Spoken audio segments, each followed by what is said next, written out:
You've heard about organized crime, and you've heard of the triads.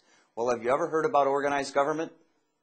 Seeing how assets are taxed multiple times and then seized by the tax triangle is mind-boggling. This takes place if a loved one, a spouse, a child, or a relative is placed into a nursing home for care. Odds are there'll be at least one relative close to your family that will be placed in a nursing home in your lifetime.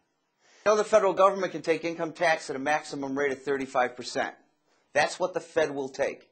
They also can take a death tax or estate tax at a rate of 55%. The state as well can take income tax from you.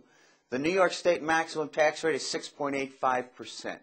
But did you know the county can take 100% of everything you have above $13,050? They can do it, they will do it, and they do it on a regular basis. All the assets built up over a lifetime, gone. So what do? You guard your family's property. Your home is your castle. You put a motor on your castle and you pull up the drawbridge. I can show you how to do it in about an hour.